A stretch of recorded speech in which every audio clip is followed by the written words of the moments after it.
Matt Prehm joins us from 24/7 Sports, covers Oregon, beat writer for the Oregon Ducks, and he's in Phoenix getting ready for the games tomorrow. Matt, Roger Weiland, Chris Honorato, the closer on ESPN Radio in Albany. Good morning. Hey, how's it going, guys? Good, Matt. Appreciate a few minutes. How big of an uphill climb is this or isn't this for Oregon tomorrow to beat North Carolina? It's certainly difficult because North Carolina is the best offensive rebounding team in the country. It's probably going to be one of the bigger teams Oregon has faced all season this year. And Oregon's having to do that without their second tallest player, Chris Boucher, who's also their second best rebounder, who's probably the best guy that impacts shots at the rim, either blocking them or just deflecting them or altering shots. So it's an important game for Oregon. But, look, Oregon went into Kansas City and played the number one overall seed in a virtual home game with 18,000 fans rooting against them and won by 14 in a convincing fashion. If they can do that, they can go into Phoenix, where it's going to be much more of a pro-Oregon crowd. It's going to be a Pac-12 crowd, and they can beat this North Carolina team. They just have to play their best basketball again. Matt, that's a really good point because we're talking about can they beat North Carolina? Let's just take you back to last Saturday when they did exactly what you said. They knocked off Kansas, and that had everybody shocked. It certainly blew up my bracket. I guess more the loss, you talk about Chris Boucher, the loss, psychologically, right, they had to overcome that when you lose a guy like him and you know how good he is offensively, but then even better as a shot blocker and a defensive player. Psychologically, you have to get over the hump with that. Have they been able to do that? Oh yeah, I've always contested that if this is how it all played out, and this is the biggest impact that came through. They beat a California team in the Pac-12 semifinals after seeing Chris Boucher play on what they didn't know was a torn ACL in the second half. I mean, I've never seen a basketball player play on a torn ACL in a half, and Chris Boucher did that. They woke up Saturday morning feeling like Boucher was okay. They were gonna play Arizona, and then around noon they find out he had torn his ACL. His season was over, and then 7 hours later they had to play Arizona, and basically a similar game to Kansas, where Tucson North is in Las Vegas. It was extremely pro Arizona crowd. They lost by 3. If that game was played a day later, or if that game was played a couple of days later, I feel like Oregon wins that one, because they were the much better team this season. I mean, they beat Arizona by 30 earlier in the year, and I don't think Chris Boucher is a 30-point swing against the Arizona Wildcats.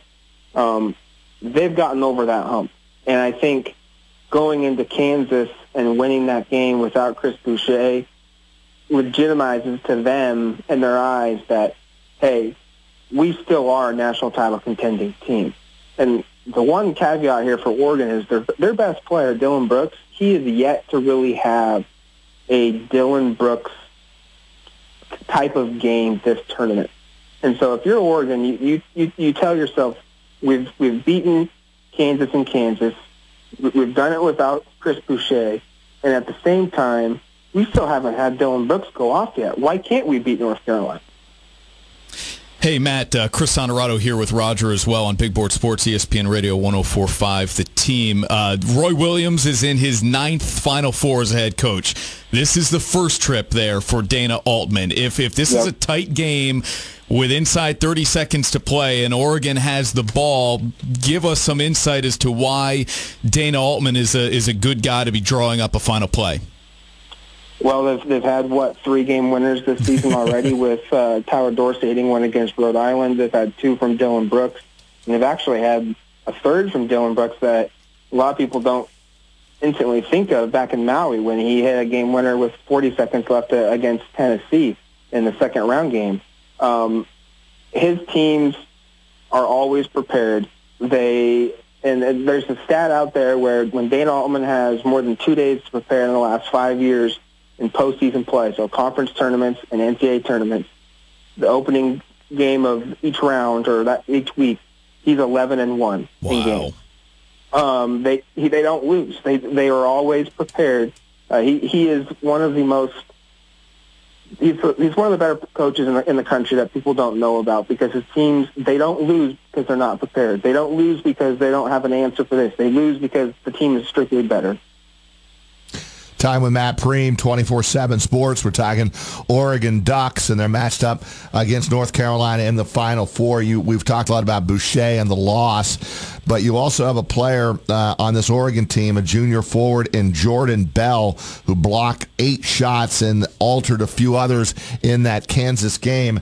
How about some thoughts on Jordan Bell and how big he will need to play if Oregon is going to win this game tomorrow night? Oh, yeah. If they're going to win tomorrow night, they need to have I wouldn't say he needs to block 8 shots again. I mean, it certainly would help, but he needs to have that type of an impact again, like he had against Kansas, where he alters shots, he controls the boards. He's going to be the only guy, really, Oregon's going to have on the block to perform at a high level that they've got in their arsenal. They need him to carry the load, and they need him to, maybe it's not getting the rebound, but deflecting it away from 2 North Carolina players so a guard can come and get it. He has to have the game of his life, and he has to do it again. That's going to be difficult to do. And North Carolina, they're going to attack him.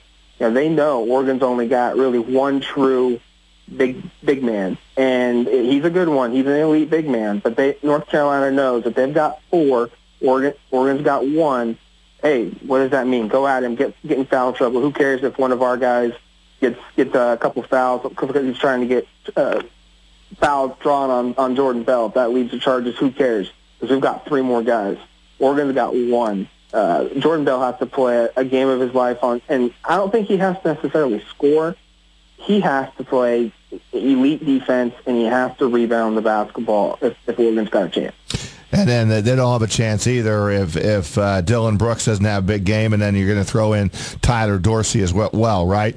Those two, Brooks and Dorsey, both. I mean, Dorsey's the sophomore guard, and Dylan is the junior who's averaging 16.3 points per game, 41% 3-point shooting for Dylan Brooks. He'll need every bit of that tomorrow night.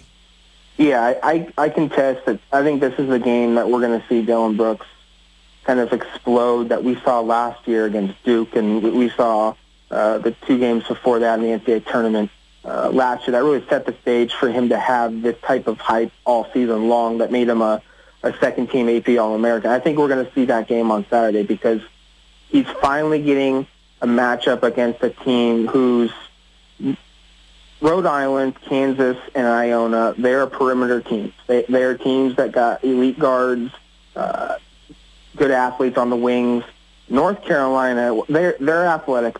They've got talented players athletically, but they are a bigger team. They're a team that wants to pound it inside. And those type of teams, look at North Carolina, Luke May, Kennedy Meeks, Isaiah Hicks, all those guys, they don't laterally move at an elite level against a small forward or a guy of Brooks' caliber. They don't guard those guys typically.